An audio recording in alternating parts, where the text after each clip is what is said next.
What is up, people? Welcome back to the Slip and Dip Podcast, episode number 29. Eyes on the Prize is the title of this episode.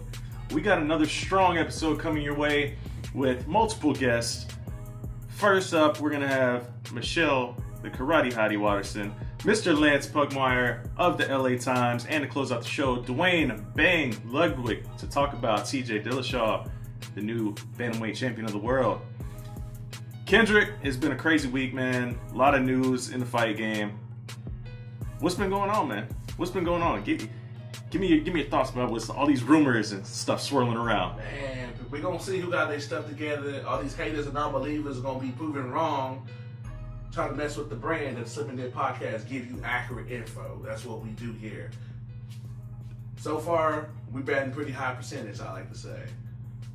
Right now, we're going through some confirmation on the whole Nate and Tyron thing. I gotta ask one question to one particular person, and so I can get confirmation on that hopefully by the end of the night. Yeah, hopefully that does not get confirmed because I don't want anything to do with that fight whatsoever. It makes no sense in any way, shape, or form. The only theory that I have seen that does make sense, if that fight were to come together, is a pretty elaborate plan, and that is so that Nate Diaz can somehow win this fight against Tyron Woodley, put a strap on Nate Diaz, and make that third fight with Conor McGregor a champion versus champion fight sometime in March or April.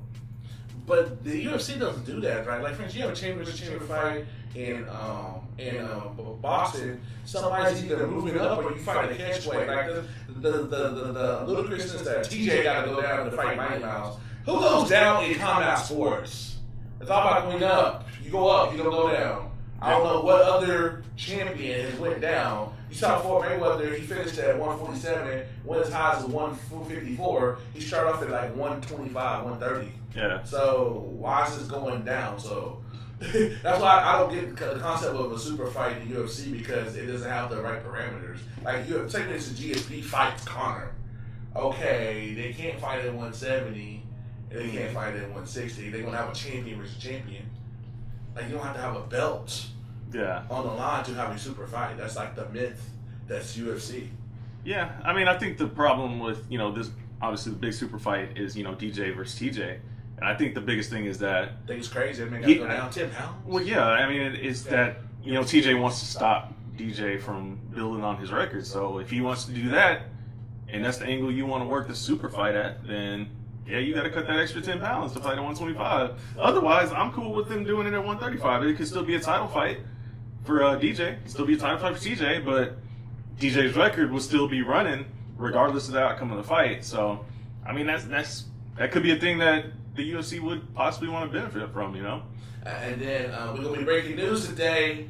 Lance Pugmire, the insider, a.k.a. the Adam Schefter of UFC/boxing, the man with the plan. It's crazy because Lance always lasts. Like, I literally been watching this list, reading this man since I was in high school, and thinking like, man, I want to be on this dude's level. So it's kind of cool. No lie, I'm not exaggerating. I started watching the LA Times, being a Texas boy, keeping my Lakers, and that's how I got hooked to Lance. Literally by default, because you see like, oh, Kobe has 45 points. Oh, Oscar De La Hoya will be fighting Phoenix Tito Trinidad. Okay, well, that's how I got hooked on him, literally in high school, keeping up with Lakers and stuff. Yeah, man. Yeah, Lance is good people, man. He's definitely got his ear to the streets when it comes to the fight game. He's always out there breaking news. He's got all the connections. Being with the LA Times, you're with a major outlet like that, you're gonna get some. He really UFC badness and still get a one-on-one. Yeah, exactly. Yeah. But he's spot on accurate. Yeah, like he's other people in the MMA game, I like to challenge his record. Yeah, no, he's definitely knows how to report the stuff accurately. He's not just going to throw stuff out there to see if it sticks. You got a lot. When you're representing the LA Times like that, you better be right. So he does his what do you good think? job. You're more into the whole journalist aspect of me. I'm a multimedia journalist. I do everything, UFC, boxing, NBA, Texas high school sports, the whole bit. I got multiple things. Right. But there's people in MMA like take that word way too seriously, and then they want the work to be what they say they are. I mean, it's...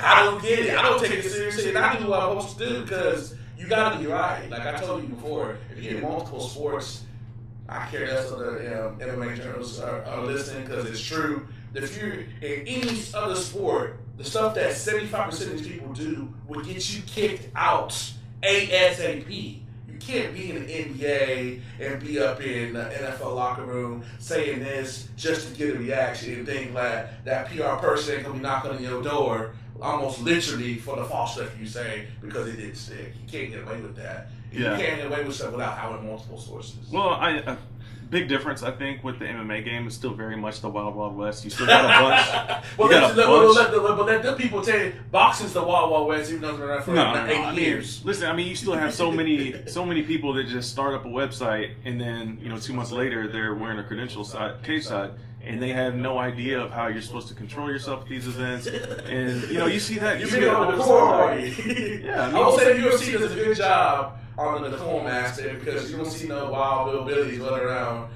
case hockey. Shout out to Dave Lockett, Chelsea, Lene, them. Yeah, y'all do a great job. I got no problems with y'all, man. We golden. Yeah, I mean, listen. Hey, I just kind of threw shots fired at myself, honestly. Hey, listen though. The difference is, with MMA Latest, that's how we got into the door, man. We got into the door. We started up. We were, I think, maybe 6 months old at the time. 6-7 months old at the time.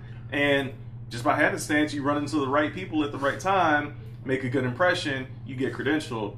And that's what happened with me. And, luckily, I know how to conduct myself around professional athletes and professional people. So I can't even do that to our boy. I don't say it, but that's our boy. I don't talk like that. No, I mean, I'm just saying. No, I'm not talking about you. I'm talking about our boy. Hey, I'm not calling anybody names. I'm not saying any names, anything like that. I'm just saying. I've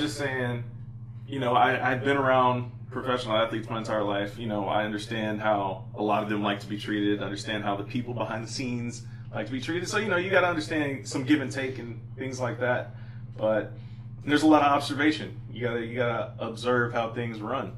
And just to give people insight, we use that to build the basis of this show. These people don't just show up on the show. It's a lot of hustle. It's a lot of building relationships. As Matt know, I done been in back alleys. I done been backstage, ain't supposed to. But I be getting them numbers. And I be getting the results. There's a hustle game, man. It is a hustle game for sure. But the myth I always think about, so what are you doing? How do you get back there? Do I look like I can blend in? Right. Yeah.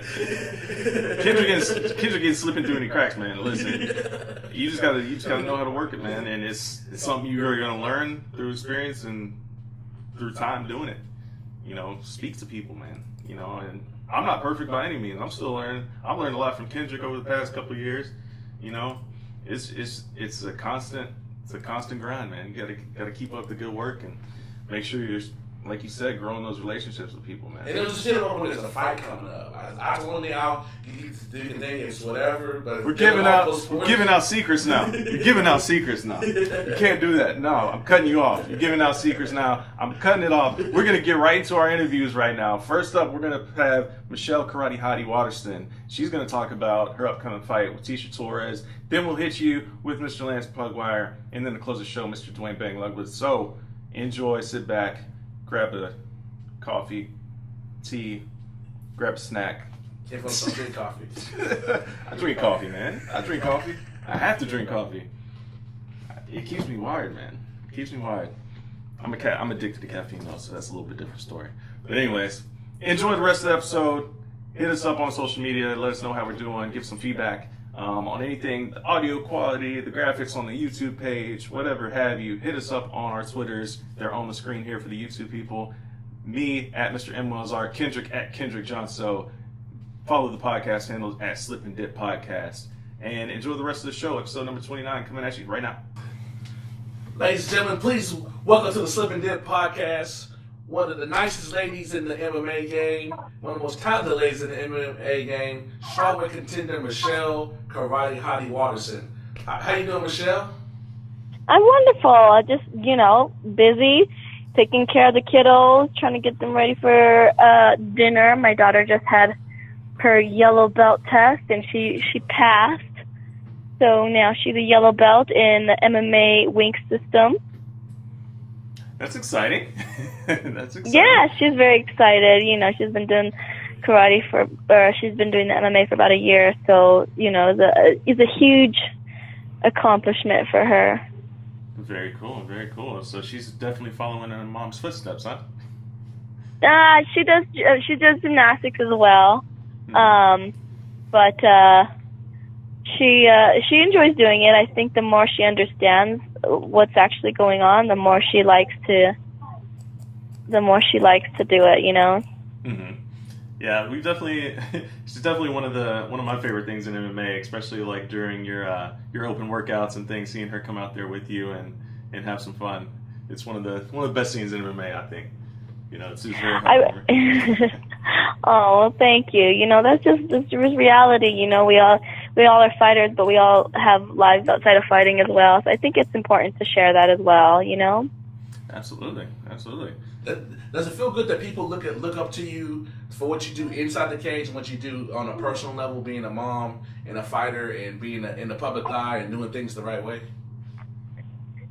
Yeah, I think so. And, you know, I know how hard it is to be a mom, just trying to juggle being a mom, and if you are a mom trying to work, and I feel like there's so much pressure to do certain things for your kids, and sometimes you can lose sight of your own ambitions and your own dreams and things like that. But I think it's important to also go after those,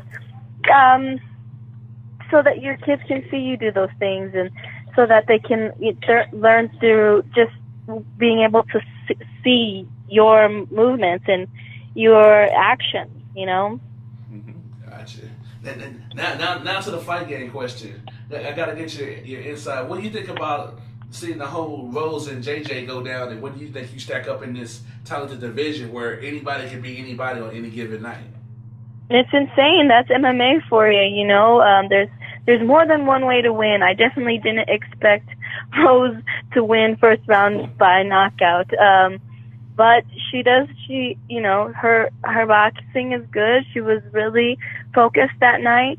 She had her eyes on the prize, and it makes it lets me know where I am at in the division, and reminds me that, you know, I am everything happens for a reason, and I know that I have what it takes to get to the top.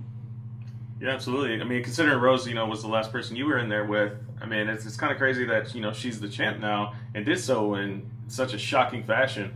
I mean, were you surprised that she actually won, or was it just more so like the actual method in which she got the fight done? I think I thought it was going to be a good fight. You know, Rose has been a lifelong martial artist, and I'm not taking anything away from Joanna. Her strike is impeccable. Nobody's been able to bypass that. But what I think Rose was able to do was frustrate Joanna in the fact that usually Joanna is probably the first one to connect, and when she does connect, she kind of imposes her will. And you know, when Rose was making her, swing and miss, it was, I'm sure, frustrating for Joanna. And that was probably a first for her, it was her first loss. And anytime you lose, you learn from it, and you become better from it. And so I know that she's going to be coming back harder. I know that Rose is going to want to hold on to that belt, and everybody else in the division is clamoring to get to the top. How do you feel the fact that even when you're not at fights, people bring up your name and kind of call you out and want to get in the cage with you? What was that again? How do you like the fact that people are constantly looking at you as one of the top people they have to get the shot, that they be quick to call you out or want to be in the cage with you to try to move up the rankings? I don't know. The fight that I have coming up against Tisha, she's number 5, I'm number 6. Both of us have fought Rose. I know what I want. I want to get the gold. I want to be the champ of the division. And so whatever I have to do to get there is what I'm going to do. How would that cap off your 2017? You had a pretty good 2017 with the ESP and the body and stuff. How would that be a way to cap off your exciting year and kind of coming up in the public ranks and all that stuff? It'd be nice to put that exclamation point on 2017, would it? Yeah, exactly that. Anytime you can come home with the victory, it makes life so much sweeter. Michelle, I want to ask you All about... the sacrifice. There's so much sacrifice, you know? Yeah, absolutely. There's a ton of sacrifice into it. I want to ask you about, after Rose got the job done the other night, there's a narrative that a lot of people were throwing out there that all the people that were talking the most trash were all the ones that lost. You're like probably the nicest person in the MMA game that I've had the pleasure of speaking to. And it's just, how much, do you give credit to that whatsoever? Or is it just like a thing where people have different personalities, and some nights the guys that talk the most are going to win. Sometimes the nice guys are going to win. I feel like in a sport such as MMA, where at the end of the day it's entertainment, there has to be good guys and bad guys, and I quite enjoy there being a diversity of characters in MMA. It's nice to see the good guys win every now and then, but you can't knock the trash talkers for trying to be entertaining, and that's what they're doing. All of those guys, I don't think any one of those champions were malicious in their trash talking. I think they were more so just trying to, poke and prod at their opponents and try to beat them at the mental warfare, which is, 80% of the battle most of the time. It's just another facet of the MMA game, and you have to be good at it. And Rose was able to, stay stone cold and not let Joanna's intimidation tactics but penetrate her, and she was able to come off with the victory. But I enjoy both sides. I'm not a good trash talker. If I was, I'd maybe try to do it a little bit more, but I suck at it. What did you learn from your Rose fight that would help you in this fight, since this fight could possibly get you back up in the title mix real quick? Yeah. It was nice to watch. It was nice to see, the things are always impossible until it's not impossible, So it's kind of a reminder, to the whole division and to just people in general that we, at the end of the day, we are human. We all breathe the same air, we all bleed the same blood, and if you have the desire and the dedication to do something, then you can. I know what I want. I want to get to the top, and I know I can do that. Watching those two ladies gave me extra motivation, but the bottom line is that is not my concern at the moment. My concern is Tecia Torres. I have to get through her before I can even start thinking ahead. And how do you think you match up with her? I think Tecia Torres and I have similar martial arts backgrounds with her traditional martial arts. She's a little shorter than me. I think she favors her stand-up more. I'm a little bit more versatile than she is. I know that she's moved out to Colorado and she's been working on her, her wrestling and her grappling in effort to make her MMA more well-rounded. So I'm excited, but I feel like I'm better at her in every aspect. Wow, it's definitely going to be one of the most exciting fights, I think, to close out the year. Your pace of fights, you only had 2 fights in 2017. I mean, is that, something that you're looking to increase in the next coming year, or are you're just taking opportunities as they come? Yeah, I'm taking opportunities as they come. I love to fight, but it's also important to develop your game and to be able to grow as a martial artist without the pressure of competition, because that's when you're able to, add weapons to your arsenal and things like that. And I think that's really important if you want to continue to evolve. On a personal level, I'm a big MTV River Robles. How's it feel to be on the talent, to be one of the stars on there and be competing with CT and Wes and T.O. and them, and then have the Miz as the host? Yes, I had a blast. We did that over the summer, so it didn't interrupt with any of my training. We're actually doing a lot of physical stuff. All those guys are huge characters on and off camera, and I had a great time. What's the funnest thing that happened?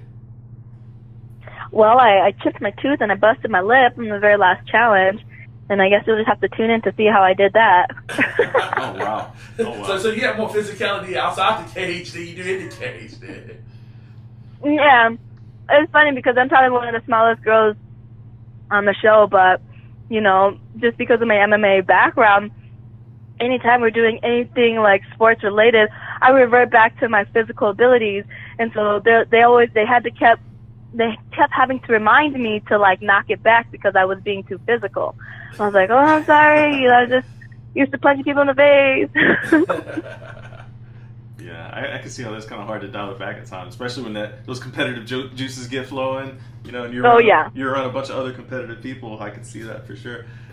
Yeah. So, you know, the UFC did a pretty big, you know, promotional thing for you out there in Brooklyn, you know, where they gave you, you know, the personal media day out there at the UFC gym. And, you know, it seemed like the UFC was really, you know, building a lot of marketing promotion behind you leading into that fight with Rose. And, you know, are they planning on doing a similar thing leading up to this fight? Do you know what the plans may be, or do you have any insight to that? They are flying me out to LA for a media day on Sunday. So I'll be out in LA Sunday, Monday, and then I'll fly out to Detroit. I believe it's either Monday night or Tuesday morning. And then we're gonna, you know, get the show on the road. Yeah, I think that was one of the coolest things. You know, I like that they did that, and it was just a personal thing with you. I wish they would do that with more fighters, you know, because we really got to see, you know, you up close and personal, have some one-on-one time, get to see you do a little workout. Did you enjoy that whole experience?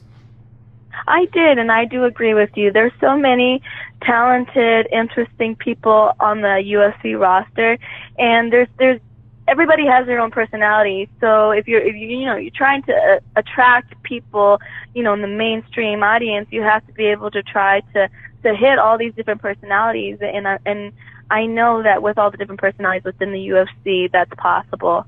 So I would like to see them, you know, highlight a lot more of the other fighters. Michelle, talk about your career as a whole. How much longer do you think you'll be doing this? Since you're one of the few people that started back in the day, like you're a 10-year vet. People don't even realize that. Yeah, you know, my goal is to become the champ, and I have been fighting for over 10 years now. But I'm still young. I'm still healthy. I'm in my prime, and I feel like I am continuing to learn and to grow. And as long as I can fight and not, you know, inflict any unnecessary damage, I want to continue to fight for another, you know, 4 to 5 years. That's good. Got that game plan. Yeah, no doubt. No doubt. Yeah, I mean, you got a lot of things going on outside of the cage too, it seems, as well, right? I mean, are there any other big projects that you have coming up in the works? I do. You know, we just moved into a new house. Like I said, like you were talking about, I just came off that MTV, the challenge. I just did a Fitbit commercial. That was lots of fun, and I just got signed to Body Armor to be one of their sponsored athletes. So it was very exciting. And then I have a couple of things in the pipeline for next year, but again, it's not something that I am focusing on because I have something even more important happening in about 2.5 weeks.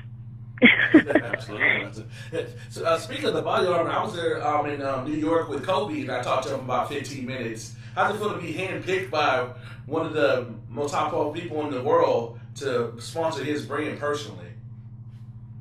It's insane. You know, I feel blessed because I really do.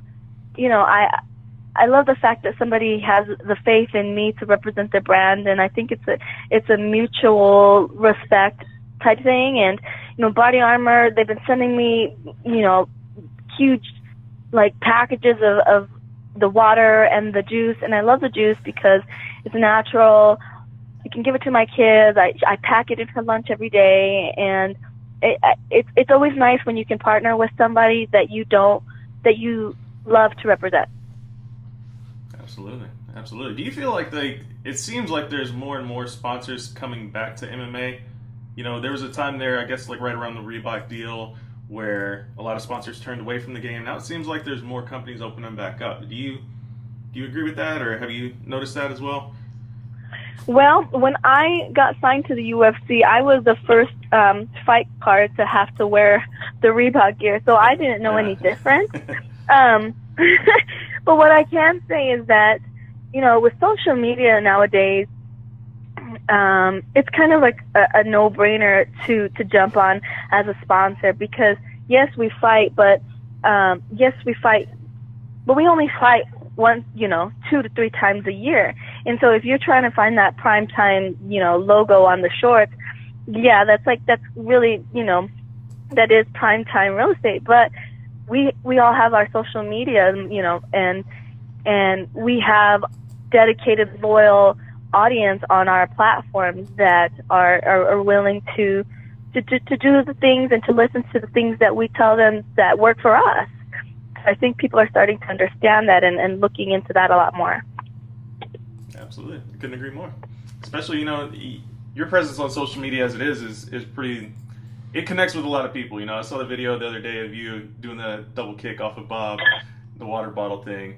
People eat that stuff up, so definitely keep that coming. Yeah. Yeah, I try to keep my social media game strong, but man, lately I've just been in the grind and I haven't had time to even pluck my eyebrows, so I had to shy away. It's like, good thing, like, you can't smell me over the internet, because I'm training 4 or 5 times a day. It's not a good combo.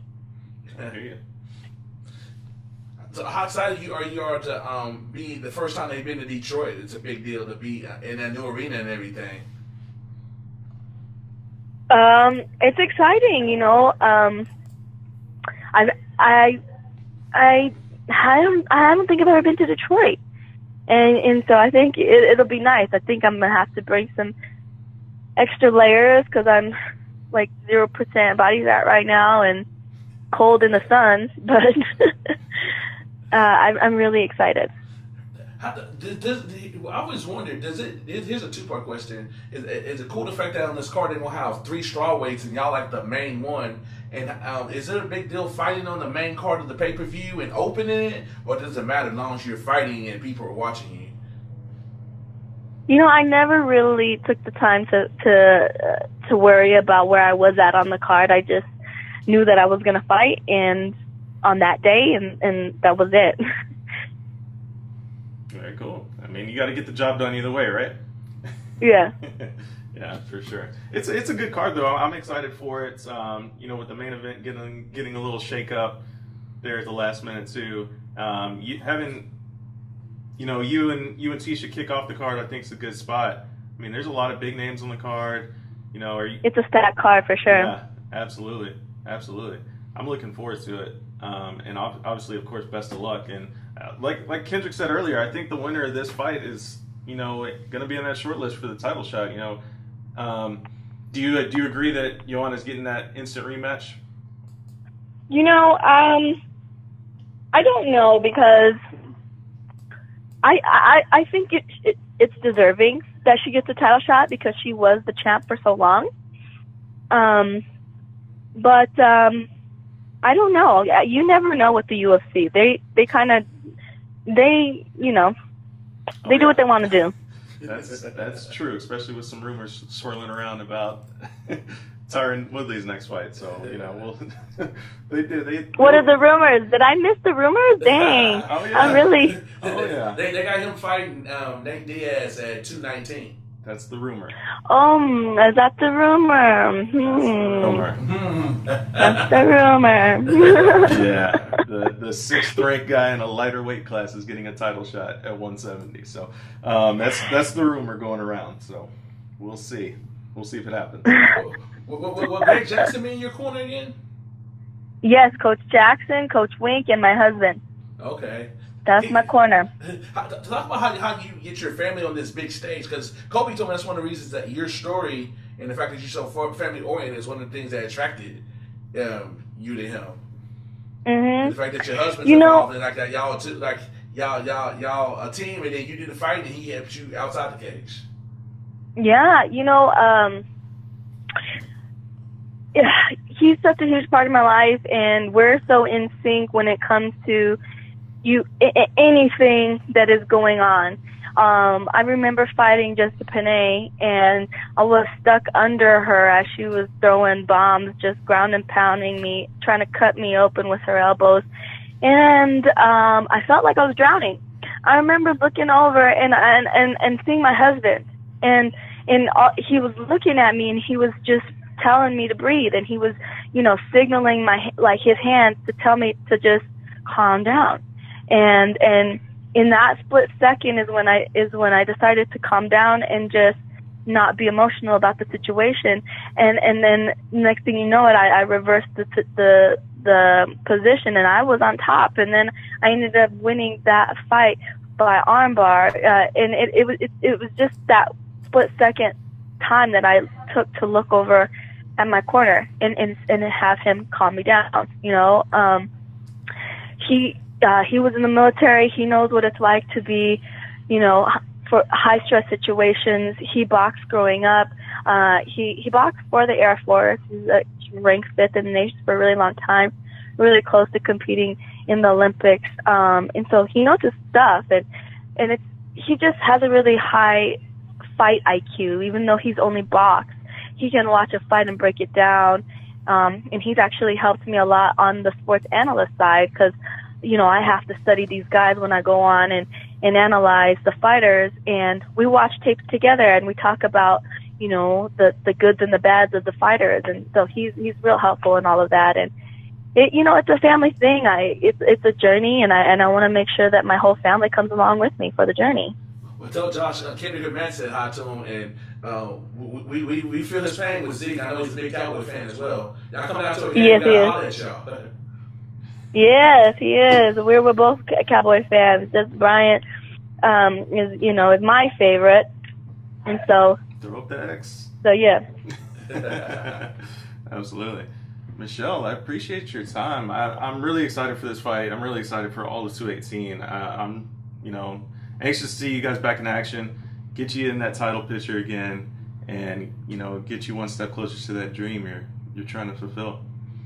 Yes, sir. Hey, we're gonna have a season ending show. Can we get you on in December, towards the end of the year, closer to New Year's? Yeah, you guys give me a call. We'll do it. All right. Very cool. Very cool. We appreciate the time. Thank you. Please welcome to the Slippin' Dip Podcast, one of the insiders of the MMA and boxing game. If you need to know the scoop, he's the man to go to. I've been following this man before I was even in the media game. He's a legend in my eyes. Thanks for joining the podcast with Lance Pugmire of the LA Times. Thanks, Lance, for joining us. Oh, anytime, guys. Thank you for having me on.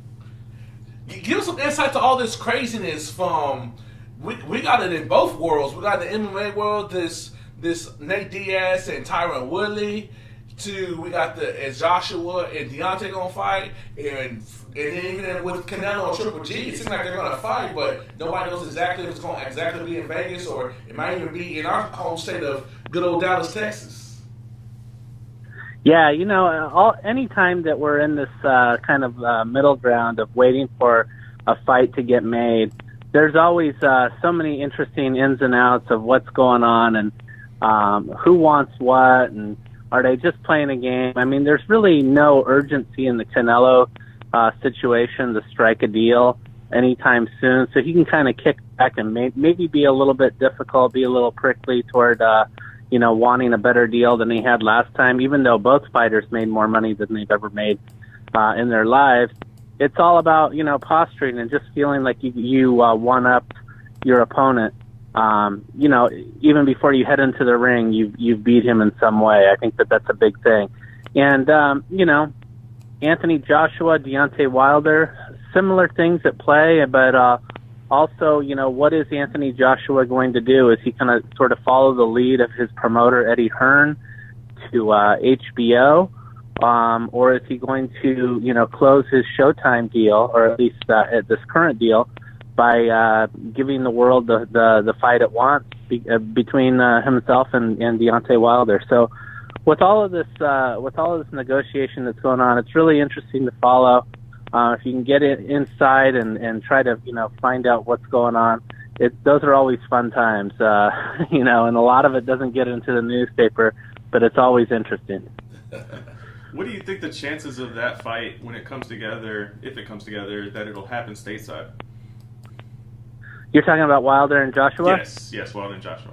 I don't know. There's something about it that just makes me say I don't think it's going to happen next. I think that there are alternatives for Anthony Joshua to pursue, and there are those alternatives will allow him to, like I was saying, figure out, does he want to go the route of where his promoter Eddie Hearn is going? He's got just had a fight on HBO with Daniel Jacobs, who he's now promoting.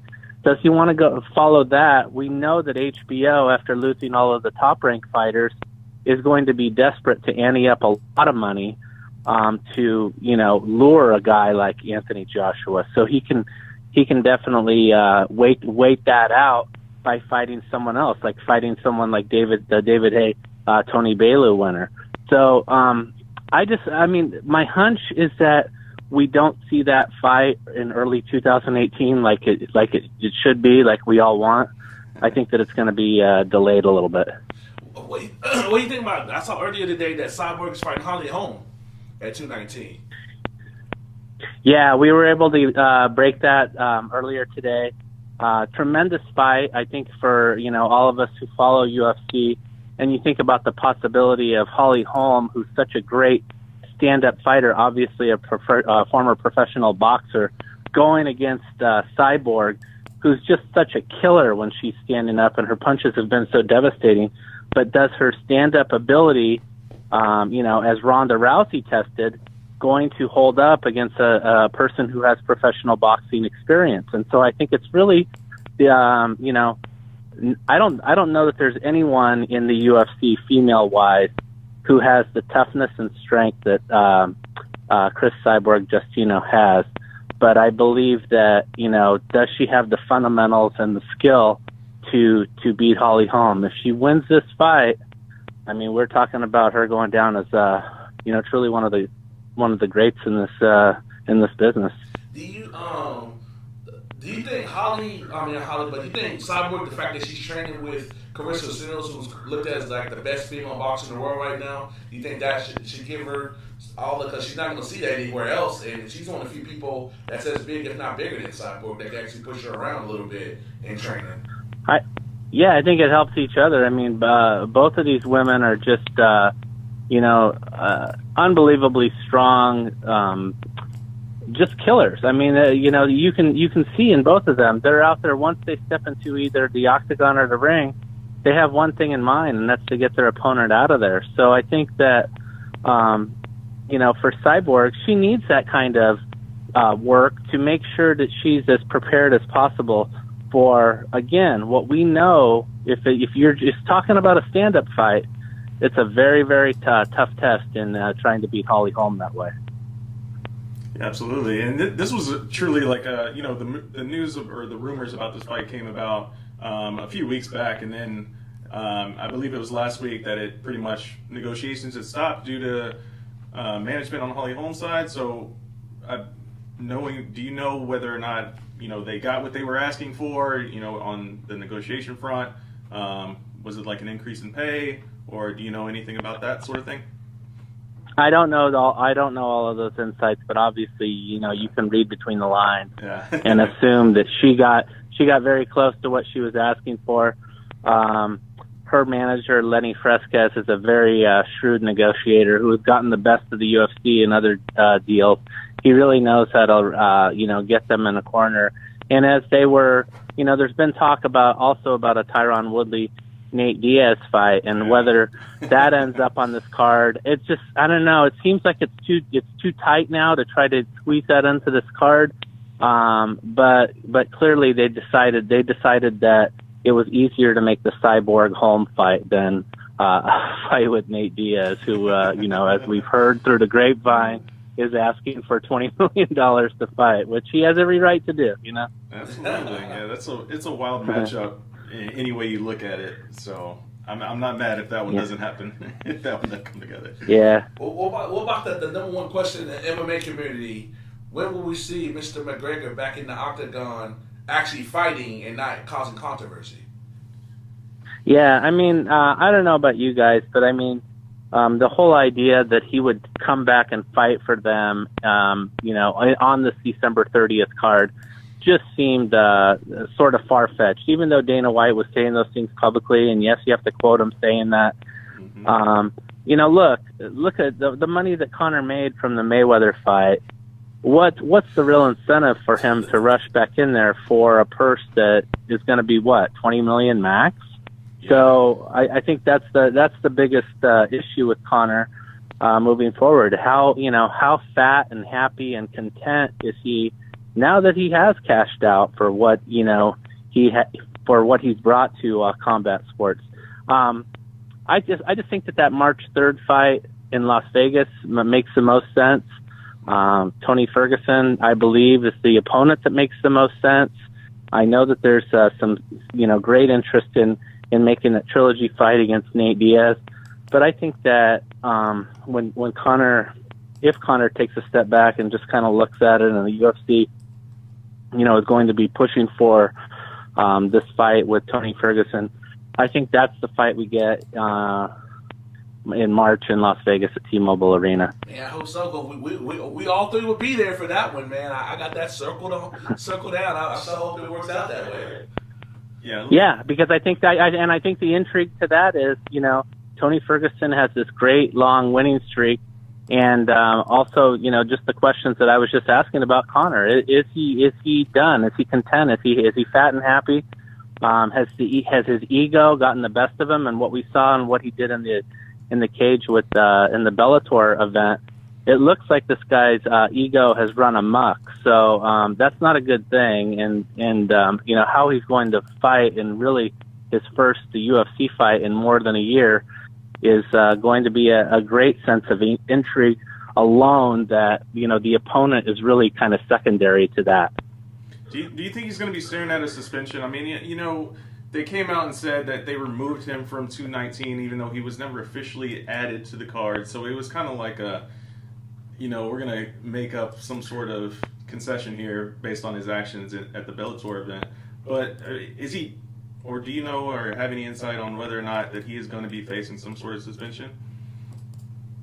The problem is that the regulatory bodies who supervise that fight in Ireland are really, there's not really the teeth that allow him to, get suspended over here. It's not like a universal type thing. Now, if it happened in the U.S., especially like if it happened in Nevada, then the other state agencies are going to abide by such a suspension. But I just don't see anything that they can do over there sticking over here. I mean, it was basically he shoved the guy, a couple times. So I don't think Conor is going to get. It's going to be like the UCLA basketball players, coming back from China. Yes, they're indefinitely suspended, but let's be honest. When those first big games start rolling out, I bet they're coming back playing. That's true. That's very true. I mean, when you're the biggest name in the sport, you're going to get away with a lot more than other guys trying to still make it would, for sure.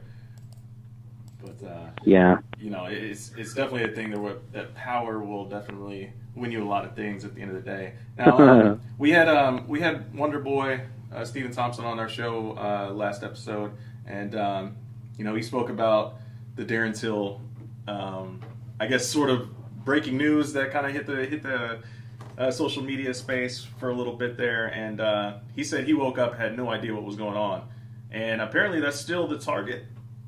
They're still trying to make that fight actually happen next. Yeah, he told me he's doesn't know how long he's gonna be out with that thumb injury. Yeah, I mean, I was told by the UFC people that they definitely want to make Till and Wonder Boy. The issue is how long Thompson's going to be out. And until they know a firm answer for that, they really can't act. So ideally, they would love to see that fight because they're very high on what Till can be in the sport. They believe that he's got, some of the McGregor charisma, X factor to him. But they want to put him in a tough fight like that really kind of further elevates his profile, especially in his hometown. The issue is Wonder Boy going to be ready? And I think as soon as they have a better understanding of that, then we'll know if they can get that fight done in the first quarter of 2018. Do you think that fight makes any sense for Wonder Boy though? He goes from fighting Tyron to fighting another tough guy that's last pay-per-view to fighting Till. Like, yeah, he's kind of got a little buzz around him, but it's a lot of risk for Wonder Boy. For what though? Like, what's the risk for? Yeah, you know what though? I think that similar to Woodley. I mean, Wonder Boy was in those two fights against Woodley that were so uneventful and so boring that he needs to come back. He needs to come back and get some nice wins to be able to, be in a title fight that the UFC can sell again. Because look, let's be honest, none of us want to see Woodley Thompson 3, do we? Man, I tell you what, I remember the second one at 209. I've seen things I have never seen at a live event before. People bringing out the flashing lights on their cell phones, doing the wave, chants and everything. I was like, oh my goodness, these guys are, they're two dangerous guys. The fight could be over at any minute, and the crowd could not care less about what was going on in the octagon. I think that started, around into the second round, they started doing all that madness. So. Yes, and it only got good at entertaining at the end, So, they clearly and smartly, the UFC is trying to do anything it can to avoid those guys fighting for a third time, given what they've done in the first two fights. Do you think it's a style thing? Because as I say often on this podcast, well, as you know too, in the boxing game, it's actually way more prevalent than in MMA. Why do people think getting hit is cool? I understand that, but I mean, they are getting paid to get hit, so. I'm getting paid to win, man. At the end of the day, you got to put yourself out there to get hit at least once or twice. Yeah. No, Lance, what do you make of the whole year for the UFC, though? I mean, Dana's out there saying, it's still been a successful year. A lot of other people are saying, people that may or may not know really what's actually going on. It hasn't been the most successful year. If you're talking about the cash that has come in from the UFC's involvement in a boxing match that involved Conor McGregor, then yes, you've made some money. But to sit there and say that it's the most successful year is such an insult to people who follow the sport. And I was at an event where Dana talked about wanting to get involved in boxing, and he said that at that appearance, and it's like, come on, let's look back, let's go fight by fight in 2017 of the pay-per-views. The only ones that have really been honestly like worth a damn have been the John Jones Cormier card in Anaheim. And we all know that, that was a significant hit to the UFC because they lose Jones to another performance enhancing drug case. And then the one a few weeks ago, at Madison Square Garden. Other than that, what are you going to point to as the UFC and say we've had a great year? I mean, there hasn't been a lot. And so, the company needs McGregor back. They need some stars to emerge badly, and now they're getting involved in boxing. So I think that speaks volumes as to exactly how successful of a year it was for the UFC.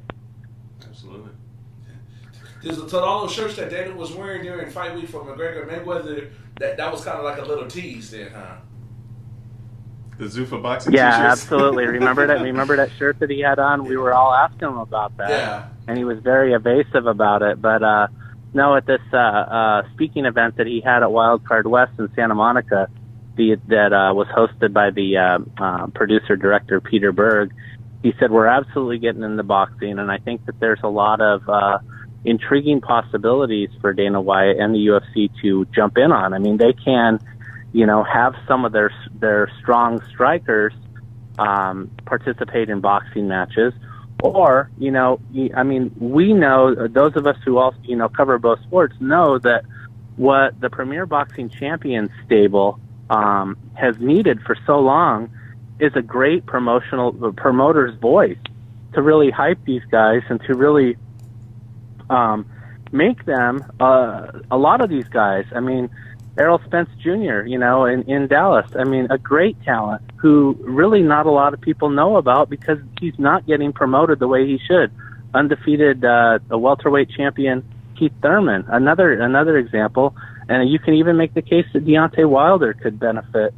I loved Lou DiBella to death, but to have someone like Dana White talking about Deontay Wilder would build his star power, immensely. So maybe something like that could make sense. We know that IMG has a lot of money, and maybe the partnership of them and Al Heyman's group could really be a boon for boxing and the UFC.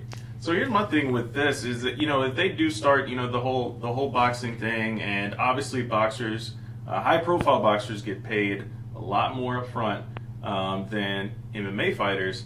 If you have Dana going out there promoting boxers, and these guys are getting paid millions of dollars, and then you turn around to his baby, the UFC, where he's been promoting guys for years and years and years, and they're still struggling $30,000 a fight, $20,000 a fight, don't you think that's going to cause some undue tension among the MMA guys? It definitely could. I mean, I think if there is that kind of comparison going on, I mean, clearly that's going to happen. But at the end of the day, look, if you're an MMA guy who really can't hold his own in a boxing ring because you're only skilled to a point in your stand-up game, then you are what you are, and you just have to take what you're receiving. And again, the UFC will ad nauseum repeat that they're paying their guys a lot of money in bonuses and other and in other ways that we don't necessarily see beyond the mandatory guaranteed purses that they have to report to the states.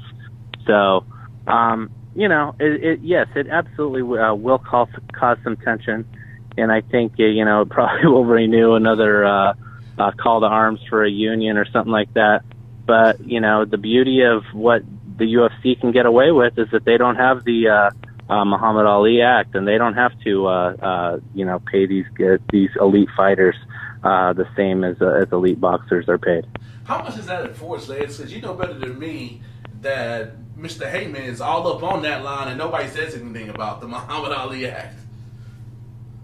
Yeah, I mean, there was a case that Oscar De La Hoya brought.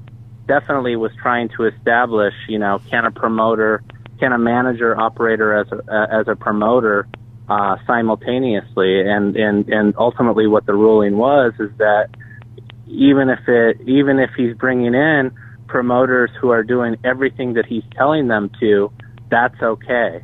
But Heyman had a lot of money that was given to him from that investment capital group. And he has paid his fighters very handsomely, and I think that was also in play. You can't say that these guys are being deprived of money because of this cozy manager-promoter relationship. They were all being paid money that was very rich indeed. In fact, it's been tough to get some of these guys to take the fights that maybe in the past they would have taken, because now the money's starting to dry up a little bit, Danny Garcia? Yes, I mean, yes, he's an example, and a few others. I mean, Danny Jacobs left to go over to Eddie Hearns, as partially for that same reason. Man, thanks for jumping on with us, man. We know you're the man with the plan, and I'm surprised your phone ain't got you might got some calls while we're on the line right now. No problem, guys. Anytime. Thank you so much for having me on. I really appreciate it. Thanks, Lance. Absolutely. Thank you, Lance. Have a good night. And joining us right now on the Slippin' Dip podcast, we have Mr. Duane Bang Ludwig, coming off a very successful title challenge in which, your man TJ Dillashaw, I don't want to say shocked the world, but he got the job done by beating Cody Garbrandt.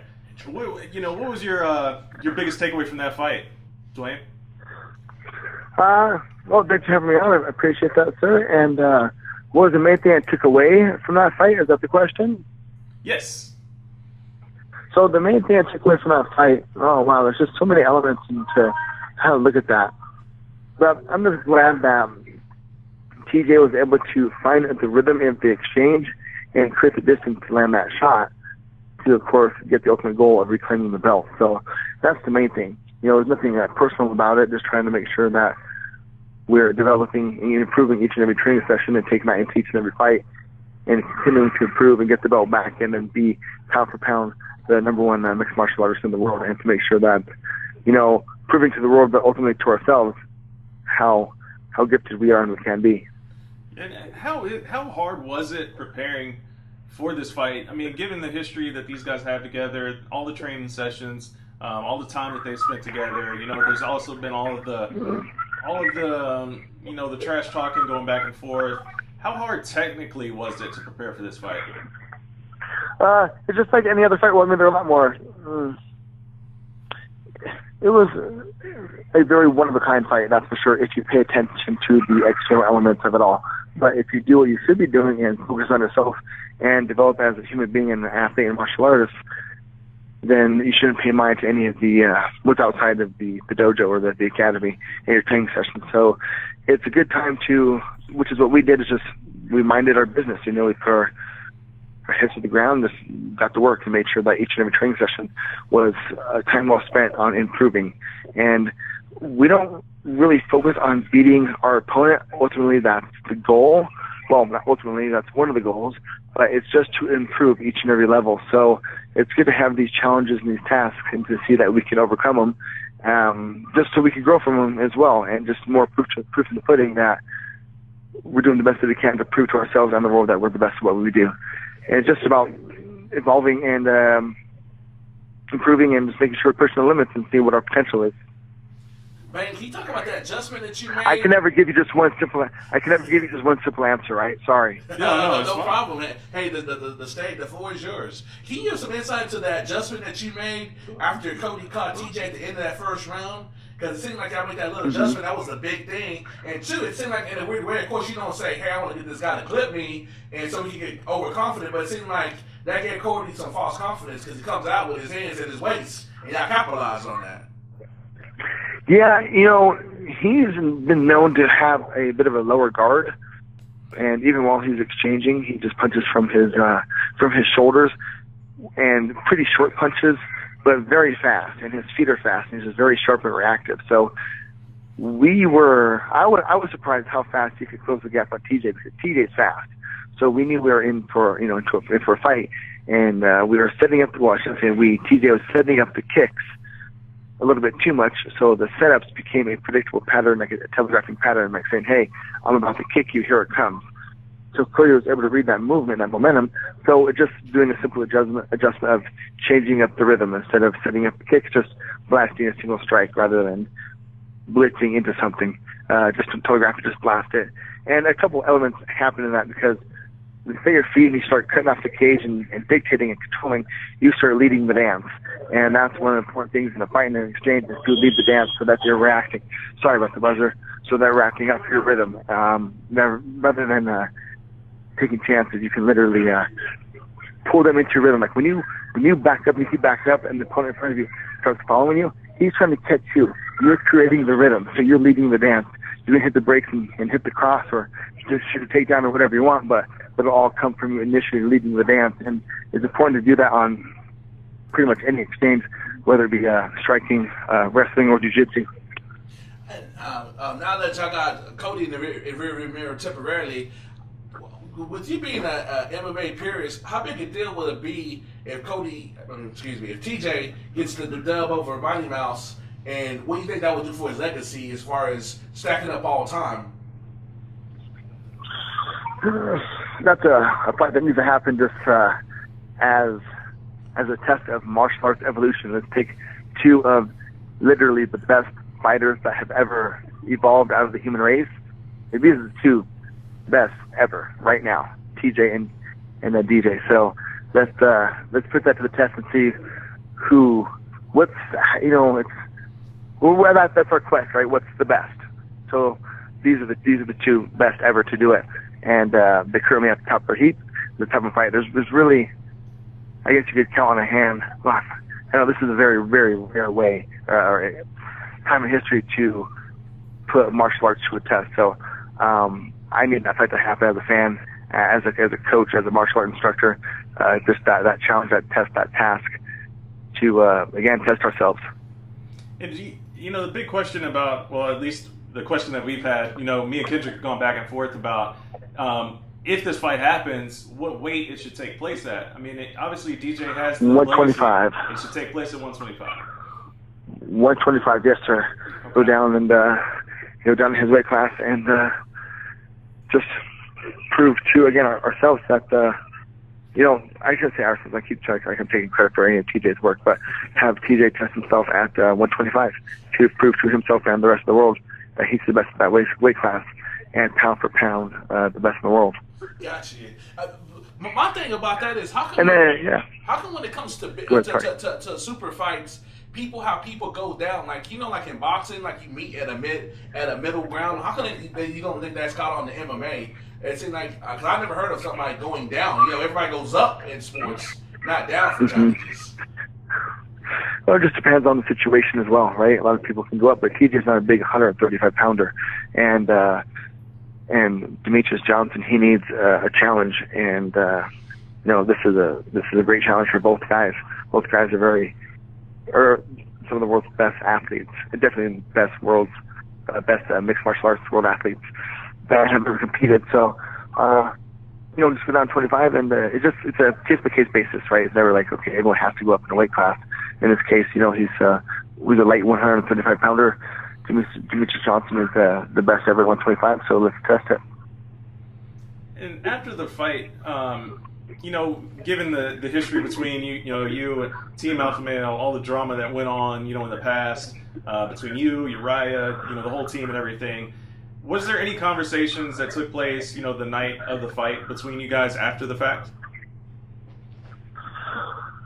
I talked with a couple of guys and just make sure to let them know that, still love them all, and it was an excellent opportunity to work together with everybody, and it'd be nice if we could all just be on cordial terms, and be fellow, martial artists and just work together. Not that we have to necessarily work together, but and it's good to have rivalries, but not to take things personally, just enjoy the time that we have on this earth and make sure we're just learning and growing and having a good time. Do you like the fact that your gym is getting known for being talented and respectful martial artists in and out the ring? Because I know I've seen y'all just interacting with y'all outside the cage. Y'all like truly live that lifestyle. So how does it feel that people recognize that people that come from your gym and your camp are very respectful and they're talented as well? Just doing the best we can to lead by example, and just be a good human being, help people better their lives and give back. That's one of the ultimate goals in my life, is to give back as much as I can and take the lessons of my past fights and teaching and such and pay those lessons forward to help people better their lives if they choose to do so as well. So it's a win-win situation, right? They got to put in the work and I got to put in my time and efforts as well. And it's just giving back and helping people, get better and change their lives it's something special. And then having your family with you and your wife and the kids and to hang out all the time. I live a very blessed life, so I'd like to share it with others. Who's somebody that we should be on the lookout for there? Because I know you always got your eye on some new talent that's coming through. Who's somebody that nobody really knows about that's going to be a monster and a problem for male or female in the upcoming 2018? Well, we have a guy in our gym, Sean Dante. He's still an amateur, but his next fight could be pro, and he's somebody to look for. He's a very talented wrestler. He's picking up the Bengal type system very well, and he's undefeated right now. So again, Sean Dante, he's going to be somebody to look out for here. And we'll start looking out for him right now because he's the next fight going to be pro. Well, could be pro. We're still in negotiations, but he's someone to look forward to. Very cool. I know you worked with Matt Brown for his fight with Donald Cerrone. Did you work with him for this fight against Diego? No, sir, I did not. I didn't have the time between running my academy, and I was splitting time in California with TJ, so I didn't have time to help both people, and TJ is priority. Okay. What do you think about him potentially calling it a career? And I love that guy. Hopefully, he's got an awesome win, awesome knockout with it right off in the sunset, as my buddy Elliot Marshall says Professor Marshall. Hopefully, he just he's had a good run. And when the time that we worked together, he was a very respectful martial artist and got better and was a good student, just a good guy. And it's nice to see him, hopefully, just whatever his journey is, just be happy, right? If he wants to call it quits, it's a nice win to go off of. If he wants to come back and fight somebody, let him do it. Just depends on where his heart's at. Hopefully, he just makes the right decision for whatever his, true place in life is. Very cool. Duane, do you have any top female fighters that we need to be able to look out for, or that's doing something? Not out of my academy, not that I'm aware of. I don't have a whole stable of fighters. I just have a couple. So it's very, very, I have quality over quantity for the most part right now. And I just have very, very select people, and no females at the time. Gotcha. Are you still working with Joseph Benavidez? I'm sorry? Are you still working with Joseph Benavidez? Not right now. He is still in recovering his knee. So when he gets healthy and happy, we'll see what direction his training is going to go. Gotcha. And how have you, as a trainer, adjusted to the new MMA completely different from when you were fighting? Because that's one of the things I think that makes you special, is you got old school principles with new school philosophy. Yes, I got to make sure that we always evolve, but stay grounded as a human being and a respectful martial artist regardless. No matter the information, the technical information has to evolve, but the same core principles of being a respectful human being have to stay in place, right? Yeah, absolutely. Do you focus a lot on like the mental side of things as well? Like during your training, you have a small stable of guys. How much do you work with them on the mental game as well as the actual striking techniques and combinations? Just leading by example, and as I coach and how I coach, and advising them on what to do to be successful rather than what not to do. Like I'm not going to say quit dropping your hands. I'm going to say keep your hands up, stay tight, pump, step around, telling them exactly what they need to do to become successful, rather than coaching in the negative. So I think just doing that in general, leading by example, if that helps people rethink things and hopefully reprogram. Even myself, I'm just trying to help better my life and lead by example. So telling them exactly what they need to do to become successful. And hopefully that information carries over in other areas and topics. Absolutely. And you, with your gym, like you said, being a little bit smaller, like do you have the goal of making, the Bang Muay Thai, like the Bang system, like one of these mega gyms where like a ATT, or do you want to keep it like a smaller, closer knit community? I prefer to know everybody's name, right? But I also want to make sure that I'm accessible to everybody as well. So I guess whatever happens. I don't have to expand my memory to remember more names if we get bigger than now. But what we're doing right now, I'm happy and everything's going good. So we'll see what the future holds. Cool. Do you have any fights coming up before the closeout of the year? No, sir. Just slowing things down and enjoying the holidays with the family and focusing on the Bang Muay Thai brand and pushing and sharing, and have some affiliate coaches in town right now. So I'm working with them, making sure that we are all staying on the same path of finding out what actually works in the martial arts journey. And also, can you give us insight, because a lot of fighters don't get that it's more than just fighting. How did you get the entrepreneurship and the vision to be able to not just train, but have like a brand that's expanding, that's taking over UFC? We got to have a black belt in all areas. I have too much belief and care for martial arts to not be successful enough to share it. So I have to make sure that one, I'm providing a good service back to the world, and for doing so, it just happens. I have a good service back to the world, and it just works out that I'm successful. People see my passion, my purpose, and they want to be a part of it, and I want them to be a part of it. So it's a win-win situation. Everyone help just get better, and that's just part of the success, I guess. I'm just having fun. I'm just passionate and just evolving martial artists and helping people get better, and just seems to be working out, and people seem to be just liking it. So they're happy, I'm happy, and just enjoying life, man. Duane, what's the biggest thing that you would like to see changed in MMA, whether it be like from a rule set or whether it be like from fighter pay or something like that outside of the cage? I guess one of the topics that we're talking about as far as just more, more respect and amongst one another, it would be nice to see a bit more of that. But again, of course, the drama does sell tickets, so people have to get paid as well. It's a big corporation, so people can take their own path, I guess. So I'm not quite sure what the answer is. There's nothing that really, no necessary I don't know, nothing that sticks out as something that needs to be changed or to evolve for the better. Everything seems to be running pretty smooth for the most part. I don't really have any complaints. Can you give some insight to how was it to film The Ultimate Fighter with all that tension between Cody and TJ and all that stuff? How glad you are for that to at least have a break for the next few months with them both having kids and stuff coming out. Well, what's the question? Sorry, one more time. I said, how was it to go through all that, being around the shooting and stuff, all that, the Ultimate Fighter and all that tension, and how's it been now that y'all got the win, that kind of have a break from that chapter with them both about to have kids and stuff? Oh, nice. Yeah. So yeah, it feels awesome, very rewarding. It's good to be past that. It's good to have that to come to an end, and to which we didn't pay much mind to it anyway. But it's nice to not have that drama looming around in the air. So it's good to have that done, and again, focusing on what we were always focusing on anyway, just minding our business, and getting better and enjoying the journey, and making sure that these days that we spend doing what we do, that we're enjoying it. Short answer, it's good that it's over, right? It's in the past, right? Move on. Water under the bridge, baby. Let's hit it. Yeah. Do you think I'm going to have to see Cody sometime before TJ hangs it up one more time? We'll probably see him again, for sure. And that kid, he got dropped the first time and he bounced right back up. When he got dropped the second time, TJ followed up. As soon as TJ was done and the ref pulled him off, Cody was right back up. Man, there's no quitting that kid. We are definitely going to see him again. And we need to, we need to be alert. That kid is fast. He's sharp. He'll be back. Absolutely.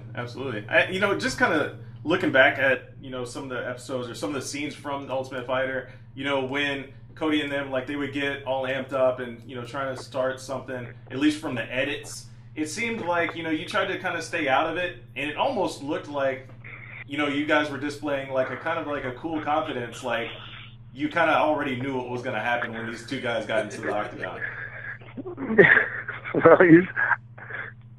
Well, man, it's so nice the way things worked out. Mm-hmm. That's right. Tell me the way the show worked out, the way the fight worked out. Man, it couldn't have done any better.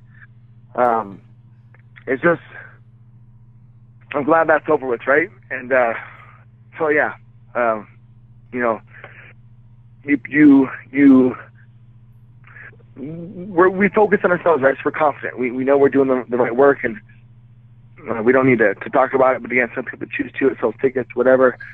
We just choose to mind our business and focus on ourselves and inner development. So proof is in the pudding, as they say. Absolutely. Humble brag. Yeah, right. A little humble brag there. But hey, you guys definitely put in the work, and I think it showed. It was a great fight. It went, a little back and forth action there. I think it ended earlier than most people were expecting. But at the end of the day, you get the job done. Too. Yeah. So you were surprised by the stoppage in the second round too? Well, not by the stoppage, but I was just surprised how quick TJ was able to make the adjustment and create the rhythm. I thought, I don't want to sound like, I want to be nice here. You slip and dip, Duane. We want the real deal, the raw and uncut. Yeah, but I'm trying to make sure, being respectful and stuff. But I'm very happy. Man, this is interesting. I'm surprised at that. So let me back up a little bit. So we used to all train together, and I have a system, Muay Thai system, and we have certain commands and combinations. Okay, and the thing that TJ hit him with is called the one kick. We train that all the time. They train that all the time. They still do it. You hear them when they're cornering each other. They still call for that same command. So they're very aware of that. So I'm surprised that landed so quick. Because it's such a basic piece in our system, very highly successful, obviously. But he got caught with it. I'm surprised. But this is why. Well, one reason, many reasons, but here's another reason why. His corner was telling him, TJ only has the right hook. He only has the right hook. So they spent a lot of time focusing on us and TJ. So they say, TJ only has right hook. They're telling Cody that. So Cody's thinking, okay, defend my left side. So watch, make sure he doesn't hit with the right hook. So what does that open? What does if you think only about the left side because it's right hook, what does that open? The left side. So there's the one kick. So it's like,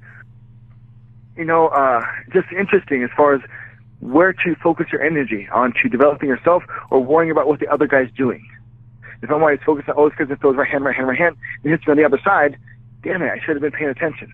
But where do you pay attention to? So there's an interesting element as far as, I start diving into the details of all this, sorry. Oh, I'll talk about this for a while, but, it's like, okay, focus on this side, hit the other side, boom. Headshots, what open what? Body shots. Body shots, what open up headshots.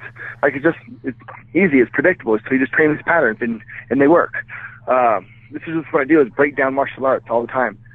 And it's fun. So just to find those patterns of success, it's a nice little reward system. It gives me purpose and passion in life. So now fast forward a little bit. Then what does TJ finish him with? The right hook. It's like, dang it. He was just telling you, don't hit him. He's only got a right hook.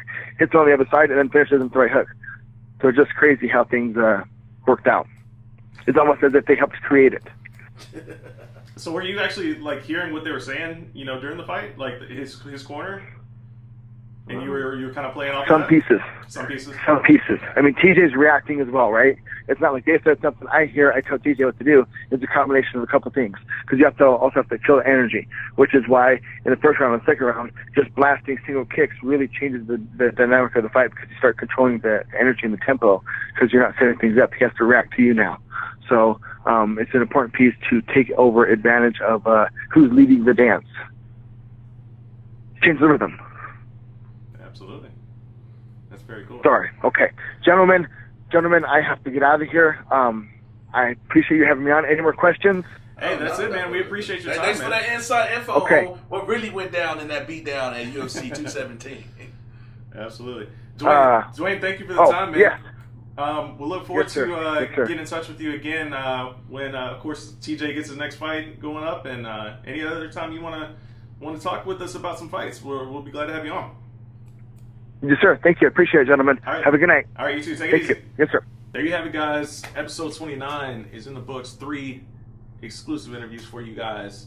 Duane Ludwig came through with some pretty inside detailed, why Cody detailed got beat insights. down. It's funny. I like both Cody and TJ, so I wouldn't even vote for somebody. Yeah. I actually wanted to go 5 rounds because they're both great fighters. They're both cool guys. As people see, like, oh, I'm a TJ guy. Neither one of them are bad guys. It's just a funny thing. Yeah, it just seems like the whole ordeal was just like. Not because it's fact, the shit is real. It's real, but I'm just saying, it's like it just seems like two guys that are they really like each other, I think, at the end of the day, but they have this rivalry now. So they're gonna play it up for the crowd, they're gonna play it up for the fans, they're gonna, keep it going. Of course, these guys both want to be champions. They both have been champions. The rematch is gonna come pretty soon at some point next year. You gotta think. Obviously no injuries holding anybody back, God forbid. But yeah, man, that picture that came up right after the fight when TJ got in his face, literally in his face, and just started yelling, and Cody just didn't like move away or push him away or anything. Like you could tell, like they respect each other a lot, but there's this rivalry there. We both are fighting for the same goals, but at the same time, they respect each other. And we saw that right after the fight too. They were both complimentary of each other's skills and everything, but hey, at the end of the day, it's crazy that they're both having kids like within a week apart. Yeah, like they got a lot of similar things shout going on. Shout out to both of them. Congrats to Cody and TJ both for that, especially the Dillashaw zone. TJ and his wife Rebecca have always shown me love from day one. When I was some random brother trying to get an interview. Right. Yeah. No kidding. Yeah. So and shout out to Cardi Hottie, her big fight coming up against Tisha. That's going to be a mover for that top 5. Yeah, it is kicking off that pay-per-view portion of that card. That's going to be a big fight, man. That card's gotten way better. I still think it would have been crunker if they had Ferguson and Kevin Lee as the main event, especially now looking back on it. Yeah. But it's been better than I thought it was going to be. It's a good card. That Pugmire got me. I'm already looking for plans to be back in my home away from home. To the point where I got to finagle personal stuff because I'll be damned that derailed me from being out there February 28th. Yeah, there's a lot of good stuff. Thanks for Lance Pugmire coming on, LA Times, coming through on the Slip and Dip podcast. Good episode, man. We've been coming through some good stuff for you guys. Please like and share. We keep bringing it for you. We do this for you. Yeah, show some love. Again, Twitter handles. Follow the show, Slip and Dip Podcast. Follow Kendrick at Kendrick Johnstone. Me at Mr. M. Wells Art. And show some love, give some feedback. We want to hear about anything, everything, whether you like us, you love us, you hate us, you don't want to listen to us again. If you don't, I'm sorry. I mean, I'm not bragging, but we're giving you quality stuff here. I mean, I think at least. I think we are. Week. I mean, hey, we try to keep it real. We just want to hear, fighters' insights. We want to hear trainers' insights. If we can break some news in the process, try to do it. That's not our goal, but we just want to hear how these people think, man. Hear how these people think and how they handle living the life as a fighter and as trainers, and of course all the media members that we have on as well. How they keep up with it as well from their perspective. So it's a fun game to be in, man. It really is. It's a fun game. It's a dangerous game for the fighters. But hey, at the end of the day, man, there's a lot to learn from everybody. So, we're just along for the ride. We're trying to enjoy it for ourselves. Kendrick, anything else before we wrap the bow on episode 29? Hey, be looking for another hot one. Episode 30 is already booked. It's already booked. So stay tuned, guys. Until next time, coming at you early next week. This one came at you a little late this week, but hey, we still brought some heat for you. So we'll keep it up. We'll keep the show rolling. We'll keep the train rolling. Hop aboard right now. Peace.